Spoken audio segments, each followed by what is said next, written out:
एक छोटी बच्ची घबराकर मॉल के कांच के दरवाजों को जोर जोर से पीटने लगी, जिससे सुरक्षा गार्ड डर गया और तुरंत दरवाजा खोलकर उसे अंदर ले आया। लड़की को इतनी परेशान देखकर गार्ड को समझ नहीं आया कि वह क्या करे, लेकिन इससे पहले कि वह पूछ पाता कि क्या हुआ, अगले ही पल लड़की बेहोश होकर गिर पड़ी। कोई और चारा न देखकर गार्ड ने लड़की को उठाया और उसे सुरक्षित रखने के लिए ड्यूटी रूम में ले गया। फिर उसने अपने साथी से कहा कि तुरंत पुलिस को फोन करे, लेकिन तभी कमरे में किसी भी फोन में नेटवर्क नहीं था। उसी समय सीसीटीवी कैमरे में एक अजनबी आदमी दिखाई दिया जो धीरे धीरे उनकी ओर बढ़ रहा था। यह देखकर गार्ड जल्दी से दरवाजे पर जांच करने पहुंचे। उस आदमी ने दावा किया कि वह लड़की का पिता है और बिना ज्यादा सोचे समझे गार्ड्स ने लड़की को उसके हवाले करने की कोशिश की। लेकिन सौभाग्य से जैक, जो एक रिटायर्ड सैनिक था, बहुत सतर्क था और उसने उस आदमी से कई सवाल पूछे। जब वह सही जवाब नहीं दे पाया तो जैक को तुरंत शक हो गया। उसी समय लड़की को होश आ गया और उस आदमी को देखते ही वह डर के मारे जोर जोर से चिल्लाने लगी। जैक ने तुरंत दरवाजे को फिर से बंद कर दिया और अपने साथी से लड़की को वापस अंदर ले जाने के लिए कहा, जबकि वह और एक अन्य गार्ड वहीं खड़े रहे। जब उस आदमी को समझ आ गया कि उसकी चालाकी फेल हो गई है, तो उसने जैक को लड़की के बदले पैसों से भरा एक सूटकेस देकर रिश्वत देने की कोशिश की।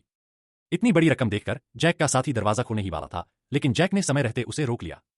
जैक समझ गया कि अगर उन्होंने दरवाजा खोल दिया तो वह आदमी शायद सबको मार देगा ताकि कोई गवाह न बचे। जब गार्ड्स ने रिश्वत लेने से मना कर दिया तो वह आदमी और लोगों को बुलाने के लिए वहां से चला गया। बाद में जब जैक और उसके साथियों ने लड़की से पूछा तो उन्हें पता चला कि वह आदमी असल में चार्ली था, जो एक खतरनाक गैंग का सरगना था। लड़की के पास उनके अपराधों के सबूत थे और अगले दिन उसे अदालत में गवाही देनी थी। यही कारण था कि चार्ली उसे किसी भी हाल में पकड़ना चाहता था। अगर वह ऐसा नहीं कर पाता तो उसका पूरा गिरोह खत्म हो जाता। तभी उन्होंने देखा कि कैमरों में हथियारबंद लोगों का एक बड़ा समूह दिखाई दे रहा था। जैक ने तुरंत लड़की को बेसमेंट में छिपा दिया और अपने साथियों को अंदर बुलाकर लड़ाई की तैयारी करने लगा। अपने अनुभव का इस्तेमाल करते हुए जैक ने मॉल में जगह जगह जाल बिछाने की योजना बनाई। उन्होंने मुख्य दरवाजे को फर्नीचर से बंद कर दिया और लोहे के दरवाजे से बैटरियों को जोड़कर एक साधारण इलेक्ट्रिक करंट वाला जाल बना दिया। कुछ ही देर में चार्ली के आदमियों ने हमला कर दिया। एक कार ने जबरदस्ती मुख्य दरवाजे को टक्कर मारी, लेकिन फर्नीचर की रुकावट के कारण वह अंदर नहीं आ सकी। इसके बाद जैक और उसकी टीम ने एक जलता हुआ सोफा नीचे गिरा दिया। तेजी से आग फैल गई और उनका पहला हमला नाकाम हो गया। जल्द ही दूसरा हमला शुरू हुआ। चार्ली के लोगों ने लोहे की छड़ों से दरवाजा खोलने की कोशिश की, लेकिन अगले ही पल बिजली का झटका लगने से वे तड़पने लगे।